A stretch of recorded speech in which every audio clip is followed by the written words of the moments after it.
Yeah, let's start, Srinivasa. We're good. Yeah, sure. Hi, everybody. This is Srinivasa Tirunagari. I have total of 35 plus years of experience in the IT industry. Right now, I'm a freelancer. I have been freelancer since 2012. I am also a corporate trainer. My clients are Oracle Corporation, Microsoft, and Genpact. So I have expertise in Python, both basic Python and advanced Python, core Python and advanced Python, and have expertise in Java Standard Edition, SQL, PL SQL, MySQL, Big Data, and Hadoop development, and Hadoop ecosystem, and data science. I'm a frequent blogger and presenter. So this is all about myself and participants. Can you uh, give your, can you briefly explain your requirement? What exactly you're looking for? Today, I will be taking a demo on Python. I will introduce Python features, what we can do with Python, and what it is basically Python, how it is different from other programming languages.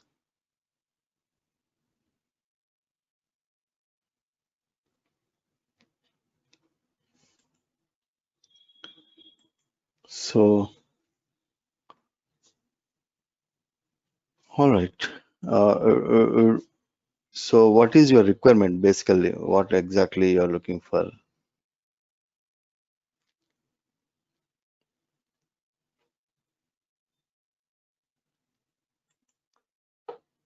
So, no response from the participants.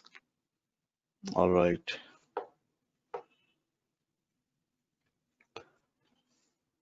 So, if I know your requirement, then better I can better serve you, and that is the reason why I'm asking you repeatedly, what is your requirement? What is your level of understanding? You have any prior programming knowledge or not? So, no, then it will help me to fine tune uh, my training, my teaching.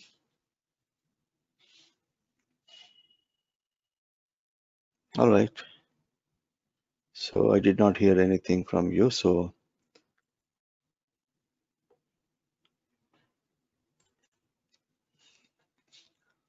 Python is a very rare language, and it is very simple and powerful. And why it is rare language? Because it doesn't have data type. It has data types, but you don't have to declare the variables to store a particular type of data.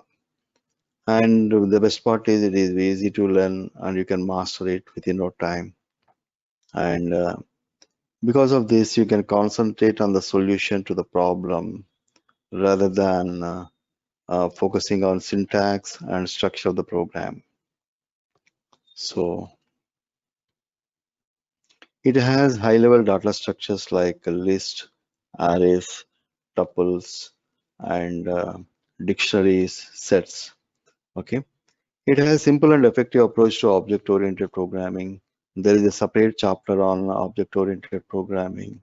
We start with defining a class, create how to create a class, how to create an object from the class, and what are the how you can use variables inside the class, inside the methods, what is a constructor, etc. We'll discuss in detail. Uh, there is a separate chapter on that OOPS concept. And Python can be used for rapid application development, meaning you can say, for example, in the morning, if you get the requirements, probably by afternoon, you can design the entire application. With a great speed, you can design the application. That's why we call it as RAD, R-E-A-D, RAD, or Rapid Application Development. It has elegant syntax and dynamic typing. I will explain what is dynamic typing. So I will be using PyCharm. This is PyCharm editor, and uh, so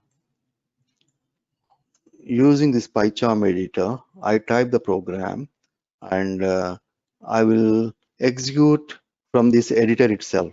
So this is an integrated development environment, PyCharm.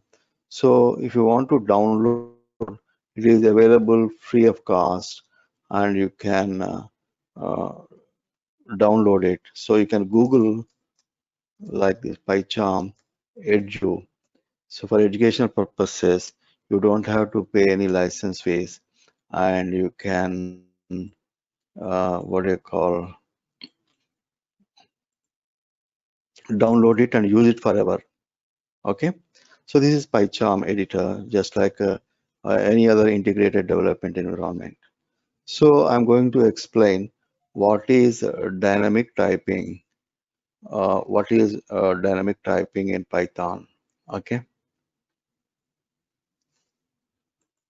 so say for example, I have x is equal to 10, simple program, y is equal to 20, z is equal to x multiplied by y, and print z.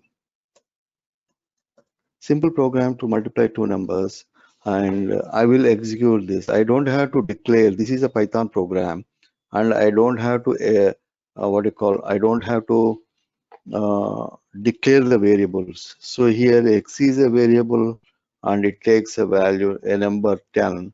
It is a whole number. It is an integer. So one moment. I will execute this program and I will show the result.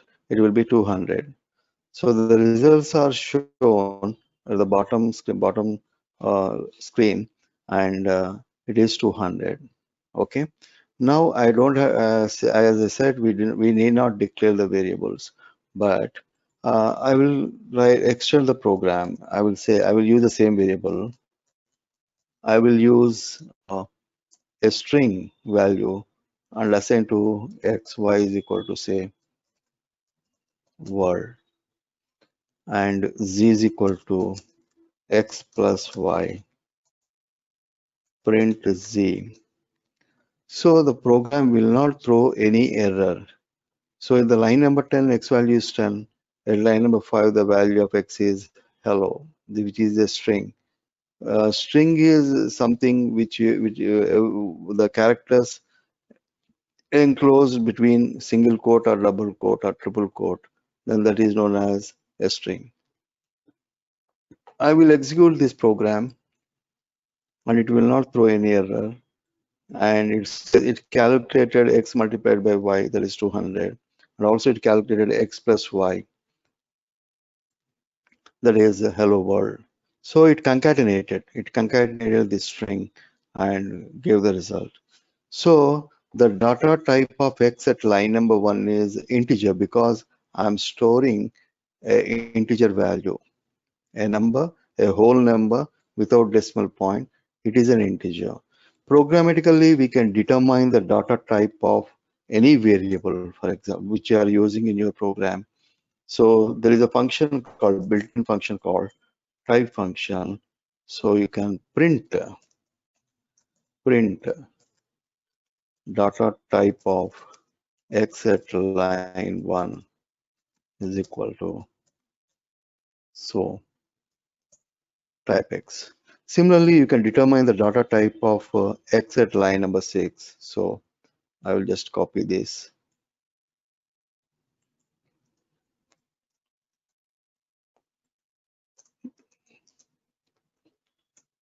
So at line number 6, if I execute this, it will display the data type of x at line 1 as well as data type of x at line 6, along with the answers, multiplication as well as the concatenation. So data type of x at line 1 is integer. It is an integer because I am storing an integer value. And data type of x at line 6, that is a string. I'm storing a string value. Hello is a string. So the data type of x at line 6 is string. So dynamically, the data type of the variable is changed. I did not declare these variables, but the interpreter, Python is an interpreter. it has ability to convert the data type of the variable based on the value you store in that variable. So here hello is a string. This value I'm storing in this variable x. So the data type of x at line 6 is string. Okay. So this is known as dynamic typing, and we will be able to determine the data type of any variable using type function. Okay, this is known as dynamic typing, and Python supports dynamic typing.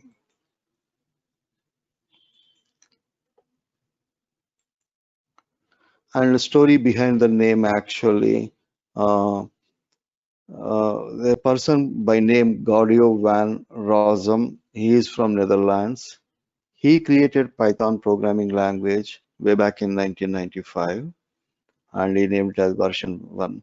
So he was contemplating what name should be given this new programming language. And he was thinking for several days, and one day he was watching a BBC show, and the show name was Monty Python's Flying Circus. He was watching that television show, and suddenly it struck to him that the new programming language can be named as Python. That's why he named it as Python, and since then, since 1995, people started using that. Now the version is uh, 3.8, I guess. So if you go to the Python website, uh, Point eight. you can download. Hello? Any questions? Any questions? All right. Python.org.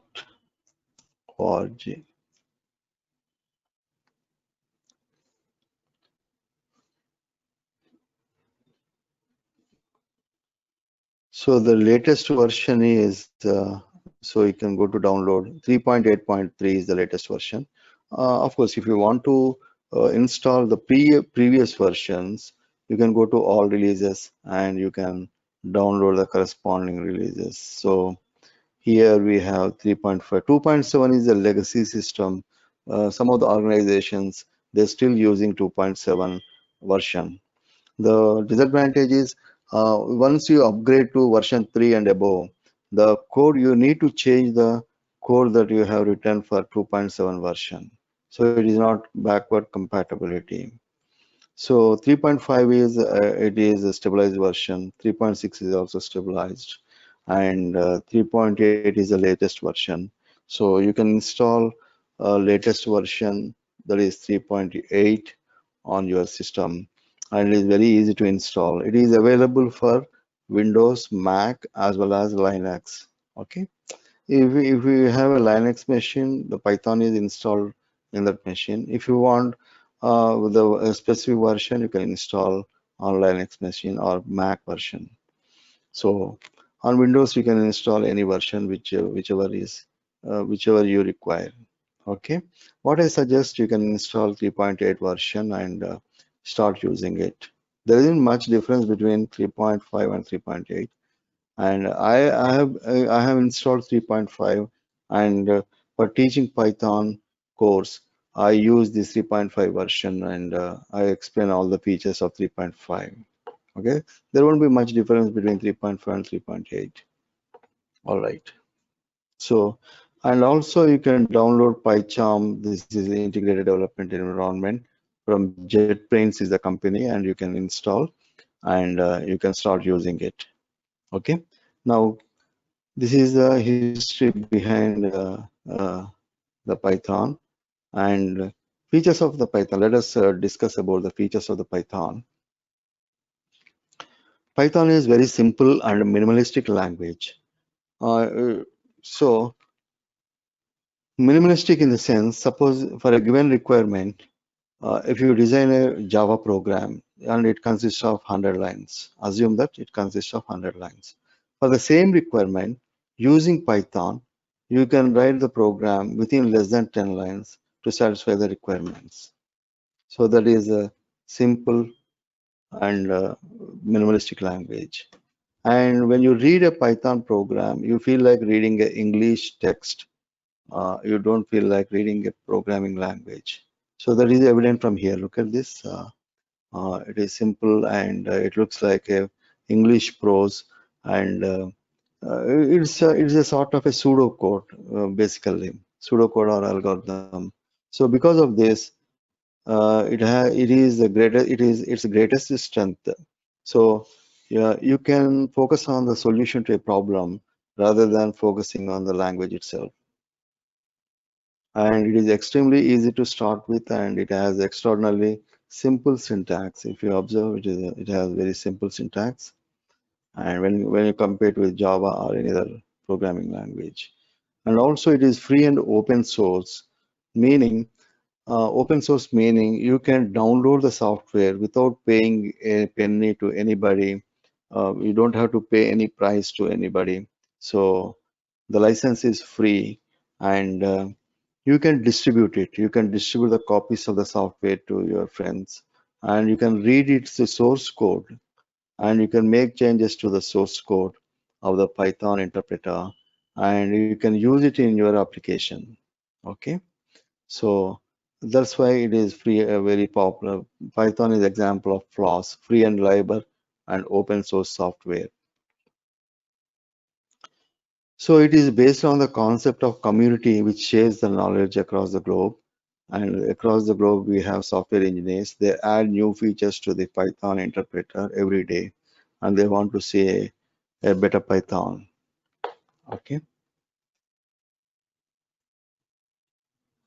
It is high-level language, and you don't have to worry about the low-level details such as managing the memory or garbage collector, etc. You don't have to worry about that. And it is also known as high-level language, and you don't have to worry about the low-level details such as memory management or garbage collector. And it is portable, meaning if you design the application in one operating system, say example in Windows operating system, for example, and the same program, the same application you can implement on Linux or Mac or any other operating system. And the advantage is you don't have to change a single line of code, source code of the application. Without changing a single line of code, you can straight away implement the application in different environments or different operating systems. That is reason why this is known as portable. So let us see some of the operating systems which Python can be executed. So we have Linux, Windows, FreeBSD. These are all operating systems. Macintosh, Solaris, OS/2, Amiga, Arrows. These are all some of the operating systems. ZOS, Palm OS, and you can design in one environment and you can implement in another environment without changing anything in the code. So some of the other operating systems are Psion, Acorn, RISC OS operating system, VxWorks, PlayStation, Sharp Xerox, and Windows CE. Like that, we have different operating systems, and we can implement on different operating systems without any change. And Python, what is Python? Basically, it is an interpreter. So I will explain a bit about interpreter and Python uh, compiler. Basically, we have two things. You might have understood about what do you call C language. I mean C or Java. You might have worked on Java, C, C++. These are all compilers. Compilers. And Python, on the other hand, it is an interpreter. So I will explain what is a compiler and what is the difference between interpreter and compiler. Say, for example, we designed a program I call it as prog1.java or prog1.c, for example. Let us take simple example. And this once I design, I save it in a file called program1.c. C is the extension. This indicates that it is a C programming language. And then after that, I submit it to compiler. What is the job of this compiler? One moment. The job of this compiler is basically it will read all the lines of the program, and if it finds any syntax errors, all the syntax errors are shown to the user. It won't do anything. So if syntax errors in the program, it will show to the user. Show to the user or the programmer. So what will happen? The user will go back to this program. He will open an editor and he will fix the errors and again resubmit to the compiler, and again it will verify for the syntax. Assume that there are no syntax errors. No syntax error, no syntax errors. In that scenario, what will happen? This compiler will create an executable file. And this executable file will hand over to the customer or the client. So we will be executing this executable file. This is the source code. This is the executable file. It will, with the same name, will get it. So this is the case with the compiler. In the case of the interpreter, what will happen? Say I design program 1, I call it and it is a Python program. So py is the extension for Python programs, and we submit it to the interpreter, Python interpreter. Once we design the program, we submit it to the interpreter. So what this interpreter will do? It will read first line,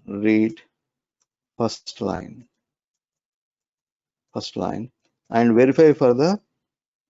It will read the first line and verify for the syntax errors. Only on that line. And if it finds if syntax errors,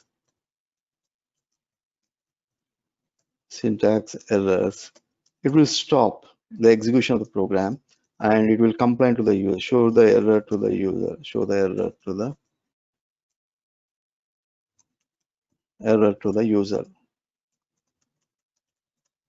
Okay. So now what will happen? You go back to the program. It will not show all the errors. There might be some other errors also. It will read the first line and it will show the error. You go back to open the program in an editor and fix the error, submit it to the interpreter. It will read the first line. Assume that there are no syntax errors this time. No syntax errors. In that case, what will happen? The line which it reads converts to bytecode, and executes immediately.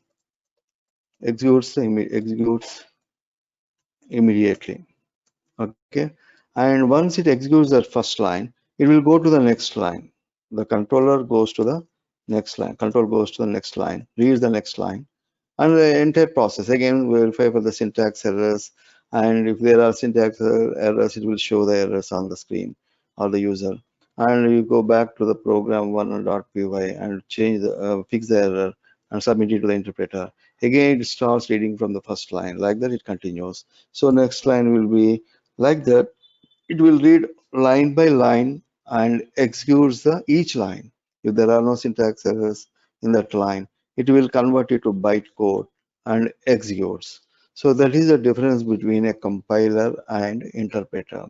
Here in the interpreter will not create any executable file. You have the source code and we have the Python interpreter. Using the Python interpreter, we will be able to execute the program. So this is the difference between interpreter and compiler. So you have any questions? Right.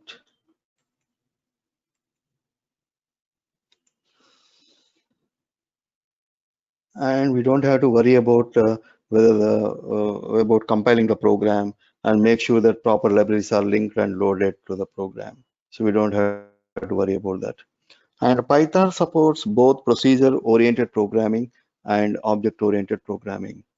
In the procedure-oriented programming, the programs are built around procedures or functions. It is a collection of functions. You write all the functions in the procedure-oriented programming and design the application or design the programs using functions or methods. In the object-oriented programming, you design the programs, you create the classes and objects, which combines the data and functionality. So basically, class is nothing but a template, a blueprint. Based upon the blueprint, we can construct as many objects as we can based upon the requirement. So here what happens, the programs are built around objects which will combine the data as well as the functionality. So it has a feature called extensible. Python has a feature called extensible, meaning, so for example, if we need a critical piece of code to run very fast, or we want to have some piece of algorithm not to be opened by anybody, any program or any person. In that case, you can code that part of the program, that piece of program in C or C++, and then use it from your Python program. We can include C programs in Python programs. That is known as, the feature is known as extensible. You can do the other way around. The feature is known as embeddable. Suppose you can also, suppose you are designing programs using C or C++, you can design some piece of code, some functions in Python and include in C or C++ programs. So that is, the feature is known as embeddable feature. Okay. And it has extensive libraries. So Python has very huge standard libraries. We call them as modules in Python. So around 64,000 modules approximately. For every purpose, say for example, you want to do some networking application. So we have a socket module and other modules are there. For regular expressions, we have a module called RE. For unit testing purposes, we have unit testing module. And you can also design multi-threading programming programs using threading module. And also you can connect to the databases from the Python program. Say for example, you want to connect it to the Oracle database. We have a module called CX_Oracle. Using that module, we can connect to the database using inside the Python program. By using Python program, you can connect to the database and you can write some SQL queries inside the Python program and retrieve the data. And you can do some data manipulation and you can generate reports. Similarly, you can design web browsers, web applications. You can design CGI applications like Common Gateway Interface applications using Python. So we have module for CGI and FTP programs also you can design.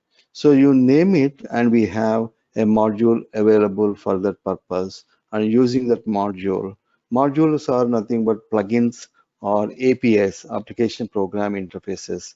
Using that APIs, you can easily design the application without any difficulty.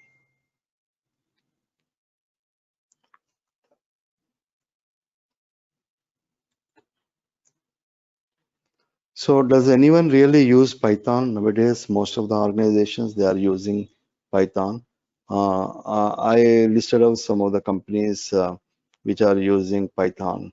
Say Industrial Light and Magic. Yeah, question? Any question? All right. So it uses Python to help with image processing and lighting special effects. And we have a website called, we have a company called forecastwatch.com, which will predict the weather conditions across the globe. And they use Python to help with the weather forecast. And there is another company called DevNet, which uses Python to aggregate news feeds. So there are several companies, major gains like Microsoft, Oracle, IBM. They are investing lots of amount in researching Python. So they started using Python extensively. And a student in the England made a desktop dinosaur. What it will do, it will roar every time that is mentioned on the Twitter with Python and Raspberry Pi. If somebody mentions about the dinosaur on the Twitter, then on his desktop, the dinosaur will roar. So he designed some interesting application. You can also design some interesting applications using Python. Okay. And let's be clear about something. You won't learn enough in this course to start adding special effects to the next big superhero movie, but you will learn enough to start solving real world problems with the Python code, or you can have just start having some fun with Python programming. So this is all about uh, demo. You have any questions, then I will be able to answer.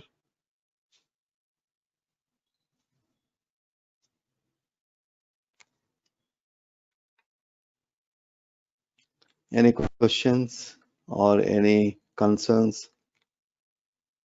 So the course duration is approximately 5 weeks program, and it consists of both the core Python as well as advanced Python. I will walk you through the syllabus table of contents.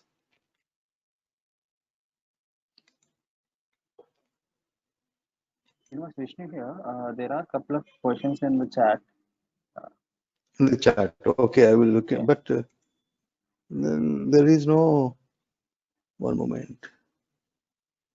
The chat window, only one Jovi, you have mentioned that. No, no, not. Other questions are there. Shall I read them? Yeah, please. Okay. Question from Aravind. How we use the Python in sports field? Okay. Say sports field, you have the records, something records are the calculations, and basically the figures, some figures are there for statistical purposes. So who achieved something, goal or highest goal, who made highest goals in football or soccer, and who made how many maximum number of runs in a particular test series or different. So that way we can, if we have the data, we can process the data using Python, and we can, what you call, generate graphs, etc. Okay. So any other? One more question was there. Why the dynamic typing in small font? Arvind, you are there? Yeah, I think he's there, but Yeah, please just elaborate your question because I'm not sure what is dynamic typing in a small font. Where did you find small that? font. Yeah. So type is basically a built-in function we use that is in all the reserved words or function names, built-in function names are in small case letters in Python. So you take print function, it is small case, type function, or you have you want to define a method, def method, class. All these reserved words are in small case. Did I answer your question,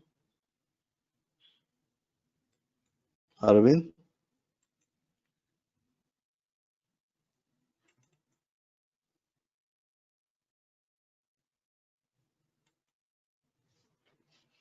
Yeah, I think he said yes. I'm not sure why he's not speaking, but he's typing. Okay. Respond last Yeah. is typing. But how come this chart window, one moment, options, I think he's make sending to organizers, not to you. I think you have to change the okay. document while Yeah, submitting. probably.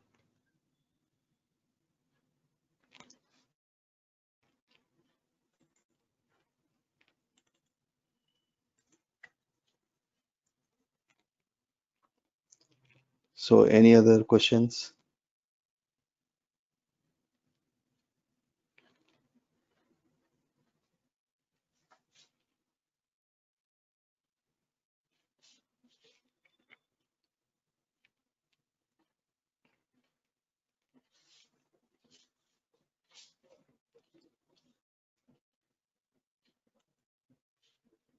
Okay, if anybody have questions, just ask. If not, Put it in chat window.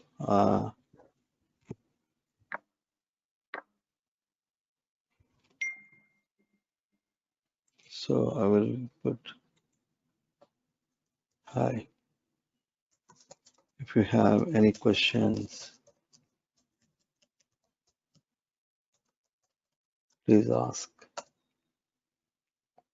Oh, go ahead, sir. Okay, fine, fine.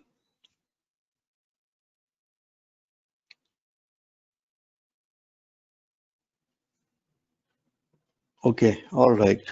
So this is the we have this core Python table of contents. In the first chapter is introduction, and where we have history and features, setting up the path, installing the Python interpreter, and installing the PyCharm, etc.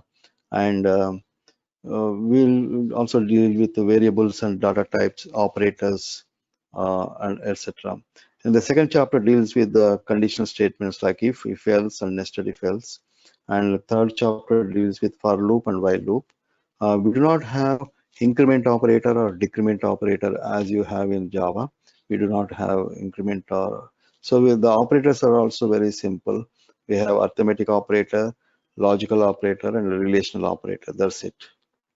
Of course, bitwise operator are there, but we don't use in normal in day-to-day life in any application. Most of the industry applications are related to the uh, general financial or something like that. So we don't use complex numbers or scientific values. So uh, we do have operators, bitwise operators and all that, but in this course I'm skipping that. And then control statements, we have loop control statements like break statement, continue statement, pass statement. So with the example, we will deal. What is a break statement? Basically, the break statement works along with the loops, while loop or for loop.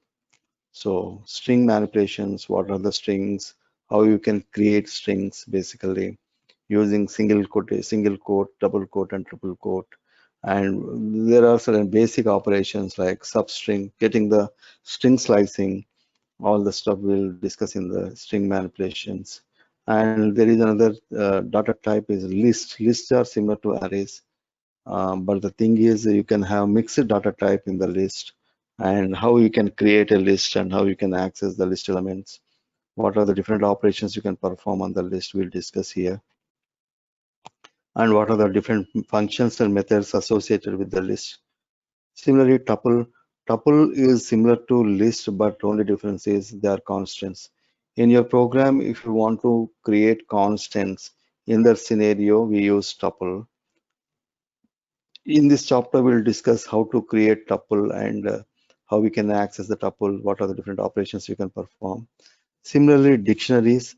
Dictionaries consist of data items, but each data item comprises of two components. One is the key, another is the data value.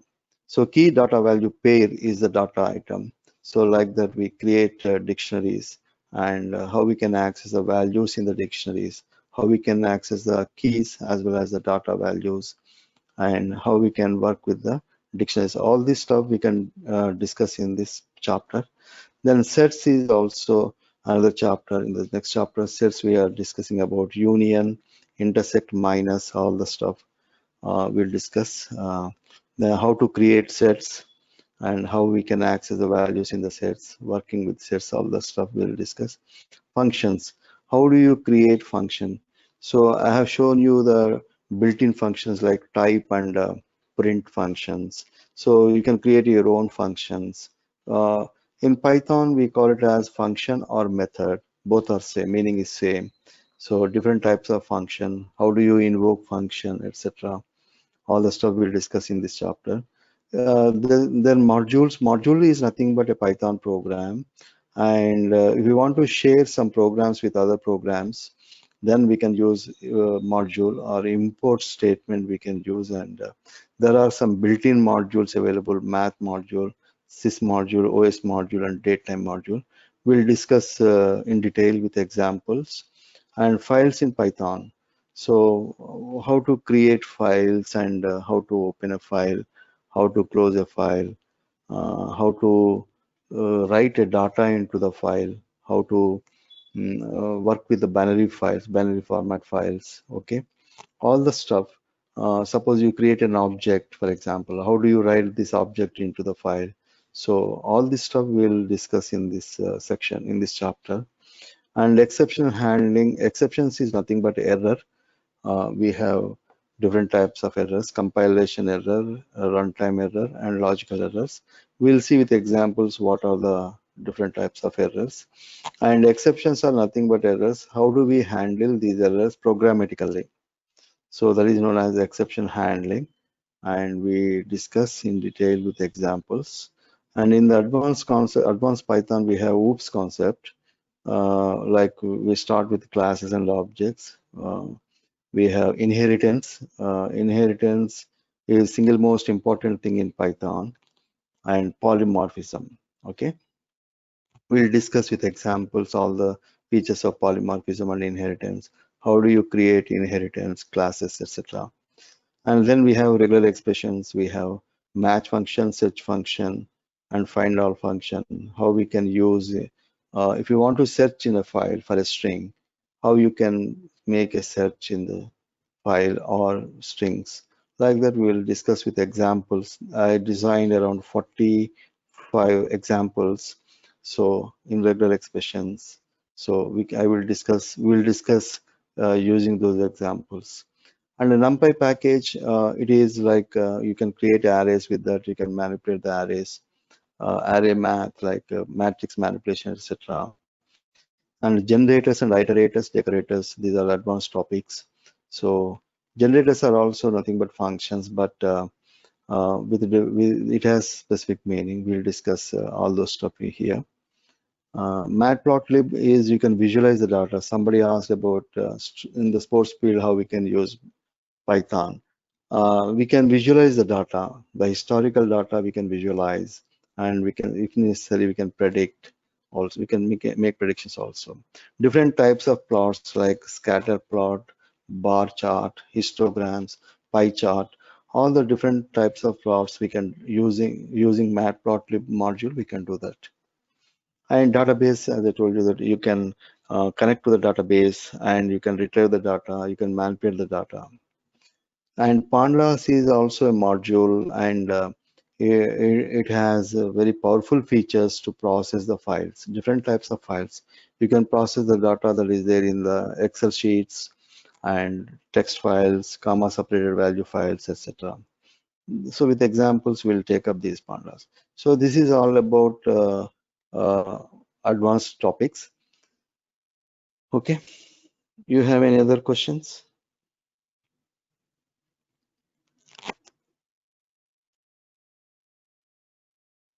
All right.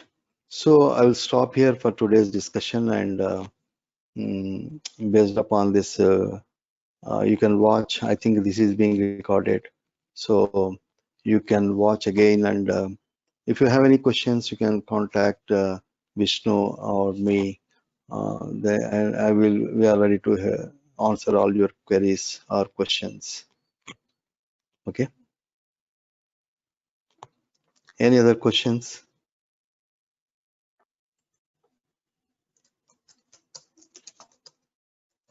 I think we are good.